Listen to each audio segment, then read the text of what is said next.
Well, everybody, what a way to start this wacky whisker wild Wednesday. As you can see, there is some rosettes just behind some of the branches there. As you can see, the leopard is just busy grooming itself. But yes, a very good morning to everybody. My name is Cedric, and behind the camera with me, we've got Muscles and Paul.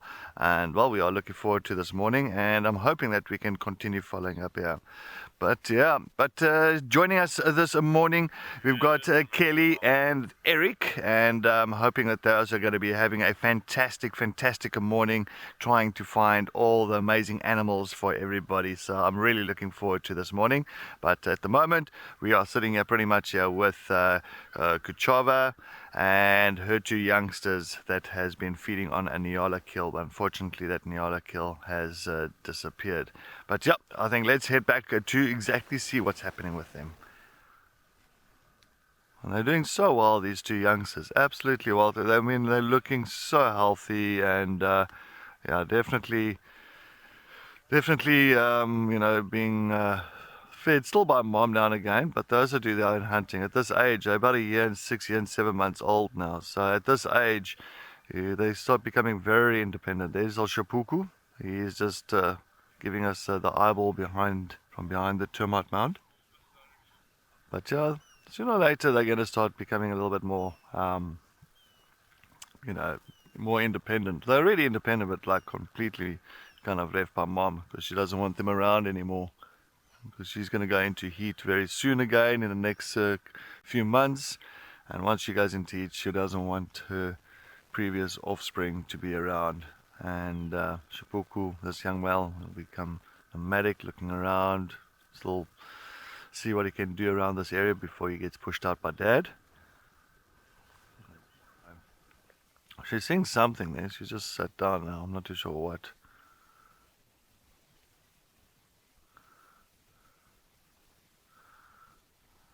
Hear the impalas, huh? I can see the impalas down there, but they're alarm calling now, so they might have seen her, or they might have seen Shapuku that's moved a little bit further around from where we are now.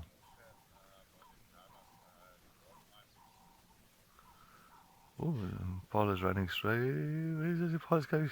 The impala's coming towards her. Actually, this impala's very oblivious on the scene now. There's impala.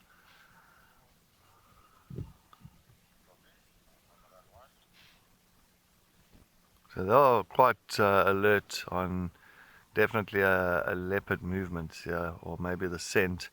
But they're all looking in different direction. Now look there, these ones are looking directly that way. Yeah, they're not looking at Rulani. They're definitely looking at, I'm sure, like Shapuku, or even could be Chitwa that moved through here.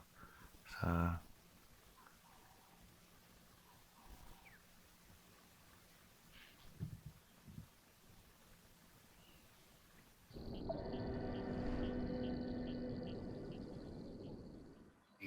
now we've come to a den that initially I was calling the governor's den, but I changed the name because we got another den much closer to the camp. And these are the spotted hyenas. Very social creatures, the spotted hyenas. Getting spotty, an indication 3, 4, 5 months up. These two could be related by virtue of their size.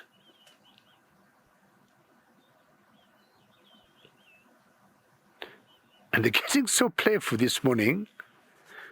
I mean, since I've known this den over a month ago, I have not seen them out and playful as they are. All the white you see on the ground there in the grass are flowers that come during the rainy season. And we call them the white tissue flowers. The times they are either white or pink, but either way we call them the tissue flowers, or Synemium tubulosum. Ooh. This is quite exciting, how playful they are. And of course, trying to strengthen their muscles Very few challenges hyenas will face. So as much as they want to keep fit,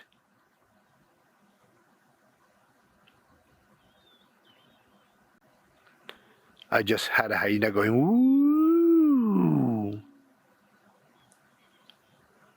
Could be a member who had gone away last night coming back this morning.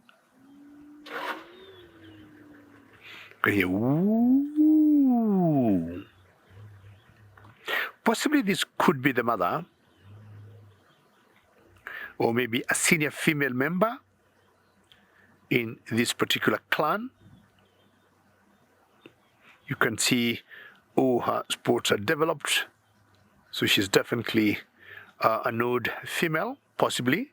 Females tend to stick in the clan.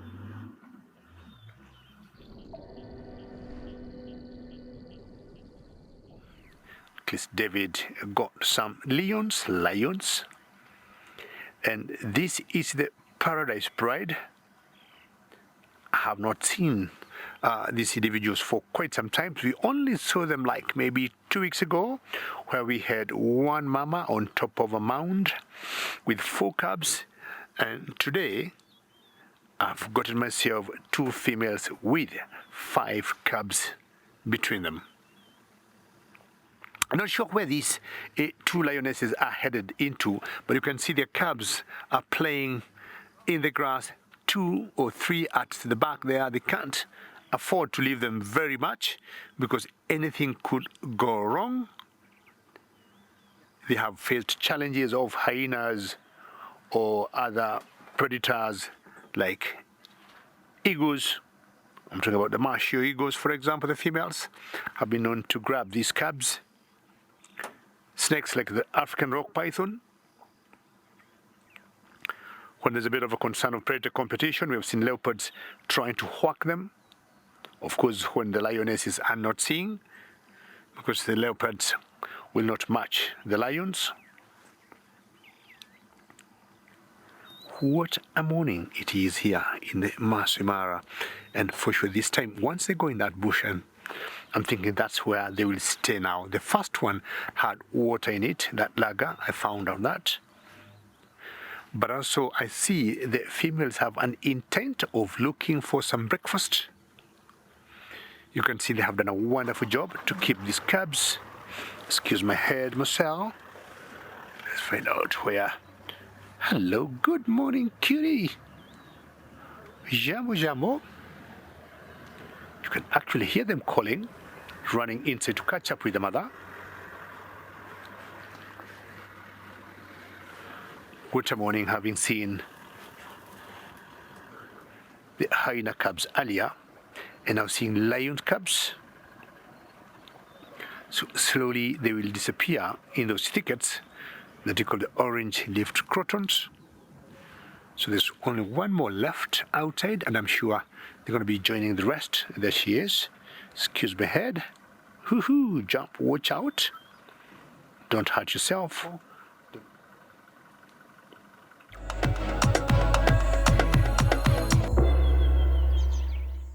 We have got some lovely village weavers here. They're very, very busy boys this morning. I can tell they're village weavers by their red eye and their black cap that doesn't go all the, there's a still got yellow on their head, not just black. And these males, they can build up to 5 nests while they're courting females. And you can see they're very, very busy here, weaving this grass. Once these nests turn brown, they will build a new one. And if a female rejects one of these carefully woven nests, they will demolish it and start again. I've actually watched that process before, where females come, didn't like it, left, and he started pulling the nest apart. It can take them up to 15 hours to build one of these nests. And I've been watching them for a few minutes, and it seems they all leave. They go and find new material, selecting pieces of grass, leaves to weave into these nests. And then normally when one comes back, then a couple of others come back, and they will sit on branches and twigs and display like mad to try and attract females to their nest. There are females here as well. I have seen a female go into one of these nests. They enter from underneath. If she approves, she will then use this as a nesting site, and if she disapproves, she will carry on and check out other nests. Very loud lapwing near us. Check out some of the other nests that might be available. But it takes a lot of energy for these birds to build these nests. Time, effort, intricacies. I've actually had a good look at a couple of weavers' nests inside the camp. Catherine, they are very industrious, these male weaver birds, and it's always lovely at this time of year to watch them working their magic. I think there's a female. No, that was a male. And then they will either hang underneath the nest or sit on a twig like this one and fluff up those feathers and their crests, and they will shake their wings in the hope that maybe a female will pick them. Pick me, pick me.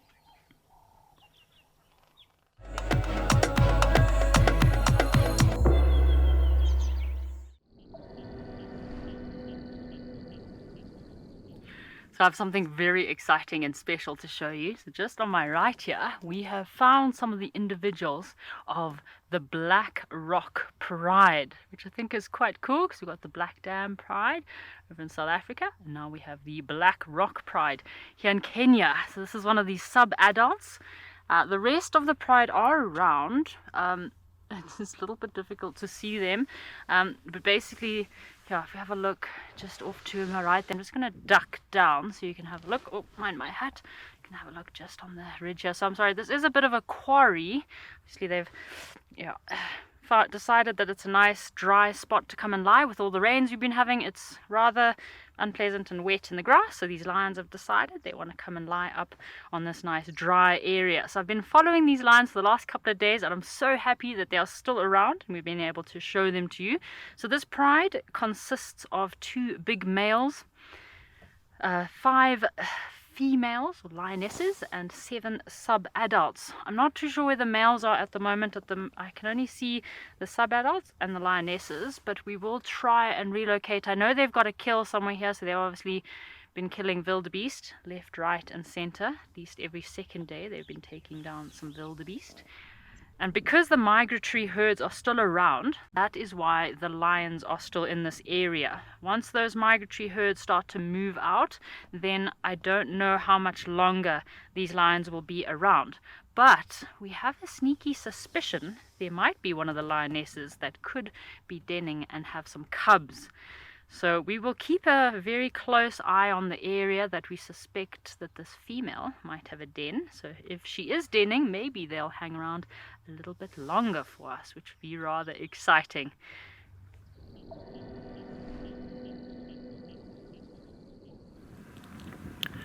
Again, the Masai Mara. We've got a cheetah for you. I may not be able to know which individual this is. The only thing we need to do between me and Marcel is to find out if it's a male or a female. This is our second cheetah since we got the Mara over a month ago. And the first cheetah for Marcel on camera. In the Mara. In the Mara. Not in the world. Not in his entire life. In his entire life, it was the Savocat we saw yesterday. That was his first Savocat in his entire life. And to be, for those who were with us yesterday, he kept his word and he bought me the glass of wine last night. Giovanni, you are talking about the Wednesday, or with the whiskers is getting cooler, better, lions, then cheetah, leopards.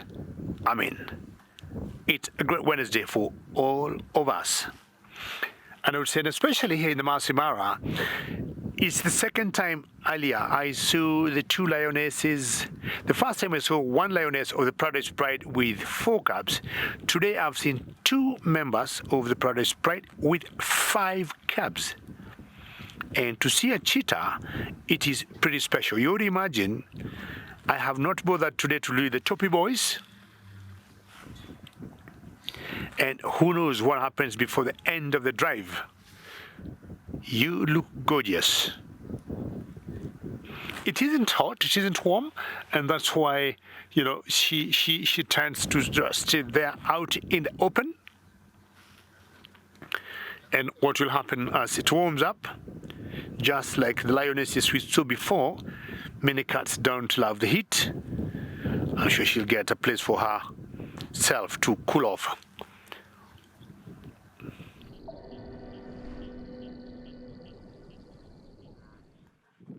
We have pulled up to some of the herds of wildebeest on this ridge, and as far as the eye can see, there's just wildebeest scattered all across this plain. I'm going to have a bit of a quiet moment so that we can try and see if you can hear the sound of all these wildebeest canoeing.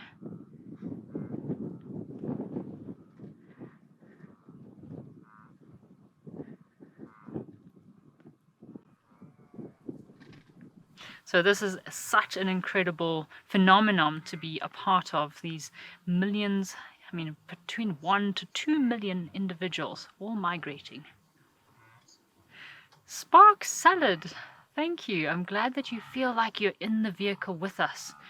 The sun is also quite bright, so I've got my sun cream close by. I know some of these wildebeest were also feeling a bit hot, just like I'm feeling a bit warm now. They were lying down. There's a few individuals. I said to James, is that wildebeest alive? Some of them were lying completely on their sides. And I thought, I'm not too sure of these wildebeest, but they were just hot. So during these very hot temperatures, if the wildebeest do get warm, I mean, they are quite used to being out in the open. But I do see the zebra do seek refuge in the shade of some of these trees when it does get hot. But these wildebeest will move through these open areas. Currently, they are heading towards the Serengeti, which is where their calving will happen. So the calving season, when they start dropping their little ones, will be in the Serengeti, normally between January to March, and that's when anything between 400 to 500,000 calves are born in just a few weeks. Sasha, this is beautiful. We've also got the breeze blowing right in our face. Got a nice fresh smell of that wildebeest dung all around us. So it's amazing the distances these herds will cover. So anything between 800 to 1,000 kilometers that these wildebeest will cover per year in order to move through these grazing areas. Otherwise, if they stayed in one area, there would not be enough grass and enough food to feed them all.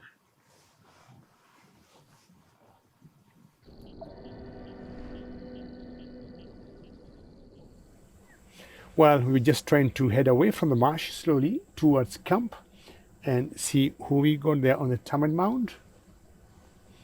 One of my favorite boys, the Toppy boys. I'm trying to ID him, and I think this is Otipo. Otipo is the male that was mating with the female yesterday, Nasirian. Early in the morning, we saw same girl mating with a different male called Zuri. Possibly tables have changed again, and Zuri is back with that female from the marsh pride. Very interesting dynamics here with the lions. It's nothing out of the ordinary. We have seen one female having 2-3 different multiple partners when she's in season, and in the 6-10 days she'll be mating. She may have 2 or 3 different males. Emmy, you're saying the guy looks handsome. The mane is so cool. And no wonder, I mean, the female had him yesterday. Not sure what has changed between yesterday and today. But all of a sudden, he is alone. We haven't seen any of the other 6 males of the Toppy boys, wondering where they could be. But again, nothing, out of the ordinary. They could be somewhere either in the marsh, laying down, or some other place in a lager, taking it easy.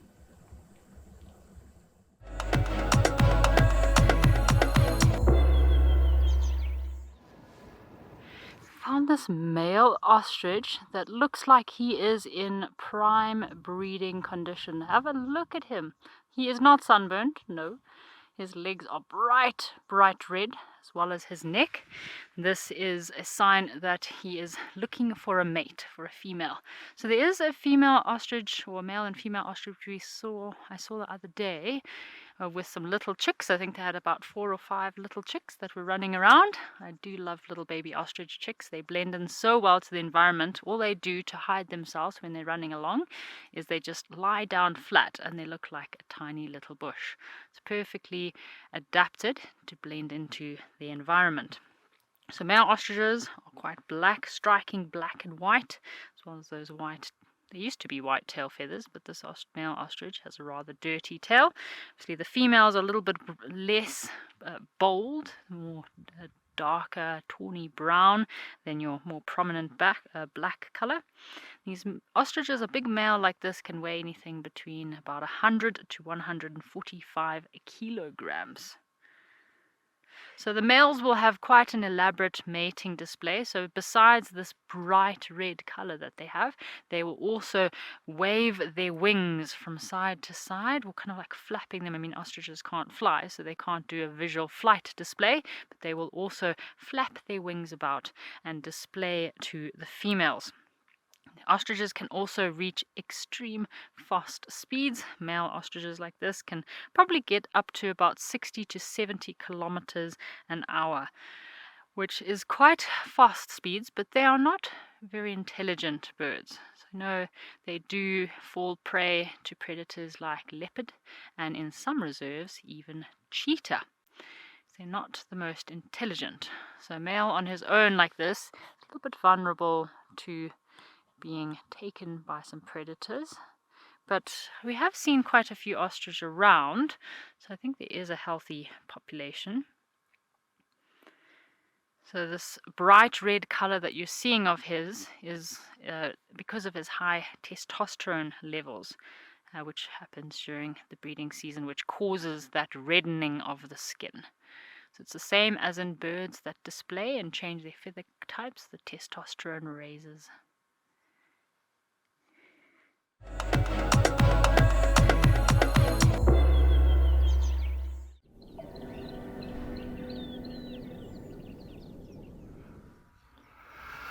Well, everybody, look who we have just located on.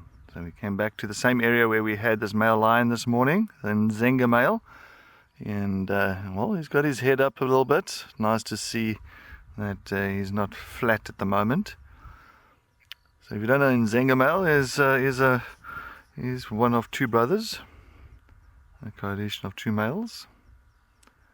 His brother is quite far west, southwest from where we are now at the moment, but he might start calling later, trying to locate his brother, trying to hook up again with him. But he is absolutely a stunner of a male. I love that mane. I think he's been lying. Oh, what is he yawning?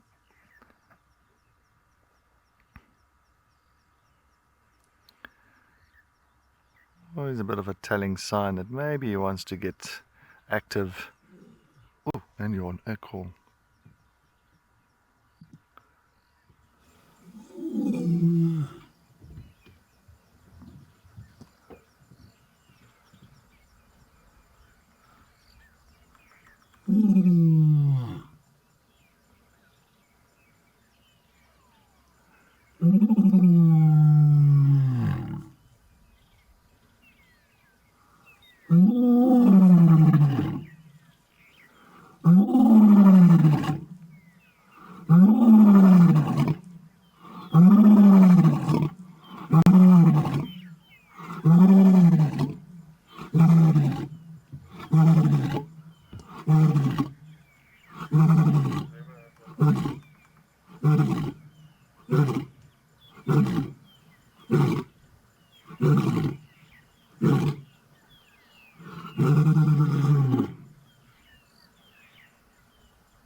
Wow, that was power, everybody.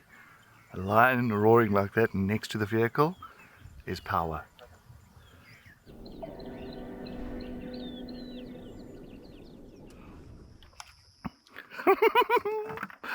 Oh my word. Hello, leopard. And you are Rulani. So it's a young female known as Rulani. Wow, wow, wow. I just smelled something and I told him, Paul, I don't know, I smelled like, maybe it looked like scat. And we've got Rulani, a beautiful young leopardess. But how beautiful is this? Absolutely stunning. Ellie, no, look, I just took a chance. I told him, Paul, let's just take a look. Maybe we're lucky with these two youngsters. They might be somewhere. It's that time of the day where hopefully going up into a tree like this now, or moving around looking for some food. Typical youngsters. So what's happened here is this young female, Rulani, and her brother, sibling, Shapuku, a young male, they've been pretty much left in this area by mom yesterday, and she's gone out again. But they are getting to that age now. They get about year and 7 months now. They're getting to that age now where, they're becoming way more independent now. Mom is pretty much kind of, letting them be.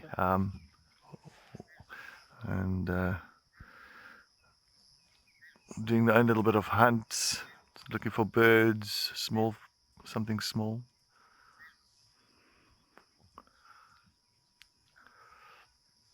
Do you see? Oh no, Rulani she's gorgeous. She's got that interesting left pupil that's a bit smudgy. But that eye looks much better compared to when she was younger. So it was a very kind of a lazy eye, left eye, and that pupil was quite smudged. But you can see still a little bit.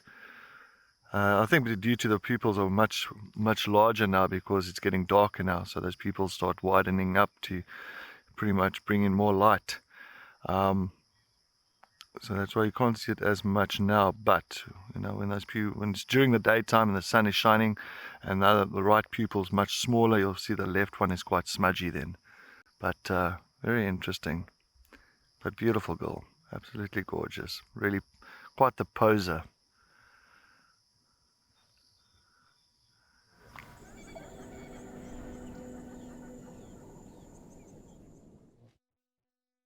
I guess we can't go out this way, Cam. We might have to turn ourselves around. I thought so. It's obviously nice and cool down here, and obviously that means that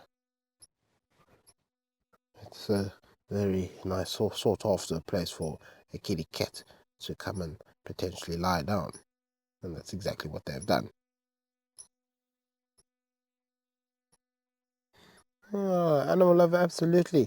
It is like they were waiting for us here. I saw this thing on the road. So, oh, look who's coming down the road. It's Pasenwari. Hello, big boy.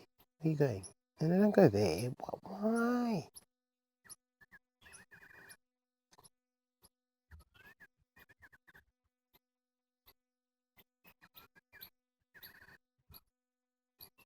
Interesting. Got quite a few here. 1, 2, 3. Okay, 4 on that little bundle on the left. Another 2 above them. 6, 7, 8, 9 in the middle. And a couple of others. Oh, what you see? What's that? Look at all those eyes.